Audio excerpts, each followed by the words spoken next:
নমস্কার বন্ধুরা, কেমন আছেন সবাই? ভালো থাকুন, সুস্থ থাকুন। শিউলি দাস একটি ব্লগে আপনাদের স্বাগত জানাই। সকালে সমস্ত কাজকর্ম পাঠ সব গুছিয়ে নিয়ে তখন আমি চান ধান করেই পুজো পাঠ করে নিয়েছি। তারপরেই আমি নিজেকে রেডি হয়ে বেরিয়ে পড়েছি। তো আপনার দাদাভাই এদিকে আবার টুকটুকি ডাকতে গেছে, মানে আনতে গেছে। তো এদিকে আমি দাঁড়িয়ে আছি, মিনিমাম 20 মিনিট ধরে আমি দাঁড়িয়ে আছি। তো গ্রামের পরিস্থিতি এতটাই খারাপ যে সচরাচর আমরা কিন্তু একটা টুকটুকি ধরতে পারি না। তো এইভাবেই আমাদের দায়ী থাকতে হয়। আপনাদের দাদাভাই বাইক আছে, আমি বাইকে যাতায়াত করি না। তো কমসে কম আমরা অনেকটা এগিয়ে গেছি। তো আমি ওইদিকে আবার দেখলাম, আপনার দাদাভাই বললো যে আমার দেখুন, মানে চেন্নাই একটা মানে খুচের মতন আছে, ব্রেক মনে হয় আছে। তো ওদের মানে গেঞ্জিটা মনে হয় এটকে গেছিলো, তার জন্য বলে দেখো তো শিউলি আমার পিঠের গেঞ্জিটা ছিঁড়ে গেল নাকি, নতুন গেঞ্জি তো। আর এক জায়গায় যাচ্ছি ধরুন, এক জায়গাতেই ভাইফোঁটা দিতে। তো আমি দেখলাম যে না না ঠিকই আছে, ছেড়ে নিই। তো আমরা এখন ওভারব্রিজে আছি। তো কথা বলতে বলতেই যাচ্ছি, সেই কথাগুলো আর শোনানো হচ্ছে না আপনাদের। আপনার দাদাভাই আপনাদেরকে টাটা দিল। তো আমি আমার এই শাড়িটার কালার কেমন লাগছে, মানে এটা অর্গানজা শাড়ি, আমি এটাই পরলাম। আর আমি একটা ছোট্ট একটা জোকাট পরেছি, মানে চেনের মতন, একটা ছোট্ট কানের, এইটুকুটাই সাজ। তো আমি কমসে কম আমার এই দিকটা আমাদের বিএড কলেজ, এটা হলো বিএড কলেজের ভেতর দিকটা। আর পাশেই আমাদের রক্ষাকালী মন্দিরের, এটা রক্ষাকালী মন্দির এটা। আর পাশেই শনি মন্দির ছিল। আর এইটা নতুন হয়েছে এই হনুমান মন্দির। তো আমাদের বাড়ির পাশেই দুপা। তো আমি আবার এখানেই নেমে পড়বো, কারণ আমাদের বাড়িটা এইখানেই। তো রাস্তার ওই ডান দিকে আমাদের বাবার বাড়ি। তো আমি বাড়িতে চলেই এলাম। তো এদিকে আমাদের গোপুসোনা চুপ করে সেবা করছে। এদিকে আমার মা অনুকূল ঠাকুরের শিষ্য। তো এদিকে আবার আমার মা কয়েকটা ঠাকুর আবার সিংহাসনে বসানো আছে। আর উপরে আছে আমাদের রাধা গোবিন্দ। এই দেখুন, রাধা গোবিন্দ একদম চকচক করছে, বড় সড়ো রাধা গোবিন্দ একদম। তো রাধা গোবিন্দ আপনাদেরকে গল্প শোনাবো, এটা আমারই গিফট পাওয়া রাধা গোবিন্দ। তো কোথা থেকে পাওয়া গেছে সেটাই আপনাদেরকে বলবো। তো এটা আমাদের গোপুসোনার প্রদীপ জ্বলছে, মা প্রদীপ জ্বালিয়েছে অনেকক্ষণ হলো। এটা আমাদের ফুচকুসোনা প্রদীপ জ্বালিয়েছে অনেকক্ষণ হলো সেবা দিতে। আপনার দাদা দেখুন, ও এটা নিয়ে ব্যস্ত, মানে আর পেশা মশাই, মানে আপনার দাদা ভাই এই চকলেটটা দিয়েছে, অর্ধেকটা খেয়েছে আর অর্ধেকটা ভেতরে ঢুকে গেছে। তো তাই নিয়েও ব্যস্ত। আমার ভাইয়ের বাথরুম থেকে এলো, মানে চান টান করে এলো, তাই আমার এটা ছোটো ভাই চান চান করে এলো। আর এখানে আমি সাজিয়ে রাখলাম কলা, দুটো আপেল, একটা নারকেল।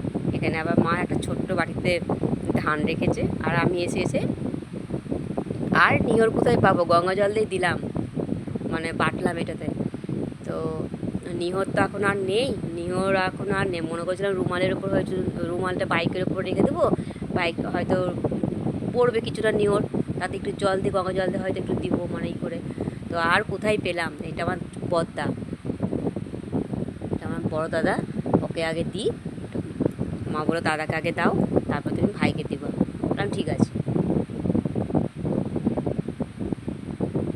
তো আপনারাও দেখতে থাকুন, ভিডিওটা কেমন লাগলো আপনারা লাইক কমেন্ট শেয়ার করবেন। তো ভিডিওটা দেখুন প্রথম থেকে শেষ পর্যন্ত, আপনারা ভিডিওটা দেখতে থাকুন। ছোট্ট একটা ভিডিও করে নিয়েছি।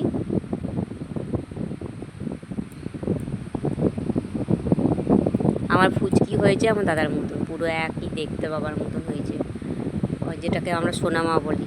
তার দাদাকে প্রণাম করে নিলাম। তো এটা আমার ছোট ভাই, এই আমার কাটিংয়ে আবার আমি আমার ভাই কিছুটা এক, আর আমার দাদাটা একটু আলাদা, মানে সবাই তার সমান হয় না, তাই না বলুন। তো আমার ভাইকে ধান দুপুর দিয়ে পুরো দিচ্ছি। তো এই ভাইফোঁটা পাওয়ার জন্য কত বোনের অভাব, কত দিদির অভাব, কত ভাইয়ের অভাব, কত দাদার অভাব, তাই না বলুন। কতজনা কাঁদে এই সময়টাতে। আর যাদের থাকে তাদের থেকেও নেই, এই একটা হয়। আবার যাদের থাকে তো তারা দিয়েই যায়। আমি যেমন দিতে এসেছি, অন্যান্য দিদি ভাইরাও দিবে আজকে, আপনারাও হয়তো দিয়েছেন, এগুলো আর বলার নেই। আমি ভাইকে বললাম প্রণাম কর, তাই বলেছি ভাইকে।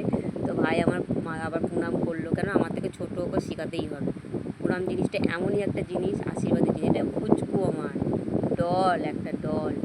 তো সকালে আমাদের জলখাবার করেছিল লুচি, দাদা 2 রকম মিষ্টি নিয়ে এসেছিলো, আর এদিকে আছে ছোলার ডাল, বাঁধাকপির তরকারি, এরকম করেছিল।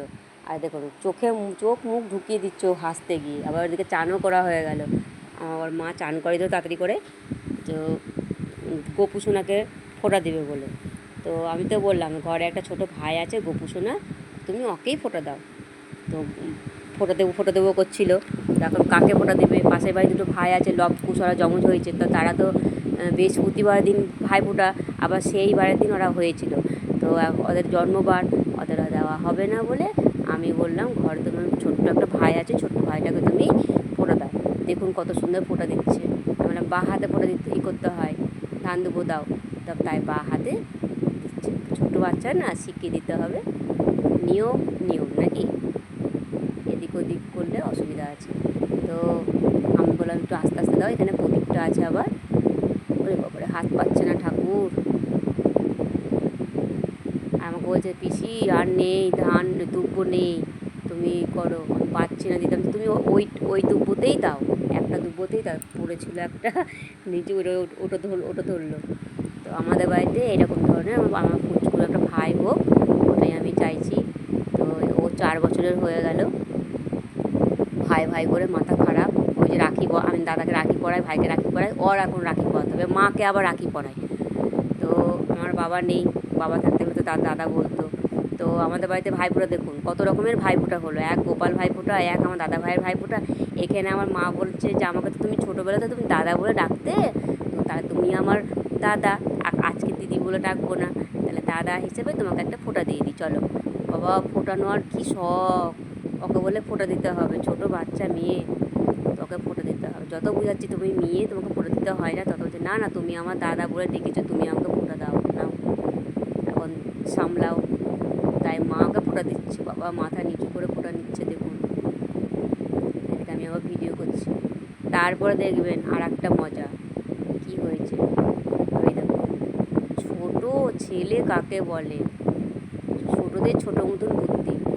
মা আবার এটা ঠেকাচ্ছে, এটা ঠেকাতে হয়। তো আমার হাতটা একটু ওইরকম বলে ভারী জিনিসগুলো ধরতে পারিনি, যদি নিচে পড়ে যেত তখন, ওই জন্য আমি ওই নিচ থেকেই করে নিলাম। এবার আমার মাকে দিচ্ছি, দেখুন আমাদের বাড়িতে ফোঁটা কত রকমের হচ্ছে, হ্যাঁ এগুলো মানতে পারা যায়? দেখুন কী জ্বালায় পড়েছে আমার মা, না ও কিন্তু উলো দিচ্ছে। তো ভিডিওটা ভালো লাগলে লাইক কমেন্ট শেয়ার করবেন, আপনারা ভালো থাকবেন, সুস্থ থাকবেন। তো আরেকটু ভিডিও দেখার বাকি আছে, আপনারা দেখুন। ও আমার মাকে আবার ধান দুব্বো দিচ্ছে, ওইদিকে আবার খাবার মা জোগাড় করেছে, এদিকে আবার দেখুন ওদের কী অবস্থা দুজনে।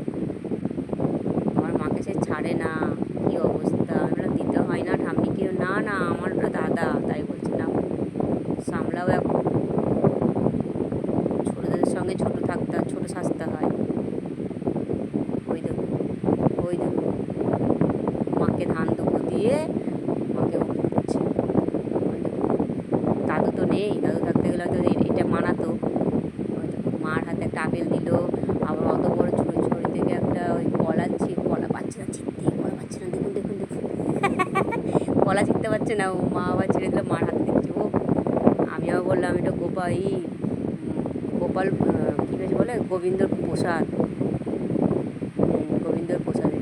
তা মা ধরে বসে আছে, ও টাটা দিচ্ছে এবার। তো ভিডিওটা ভালো লাগলে লাইক কমেন্ট শেয়ার করবে, টাটা বাই বাই।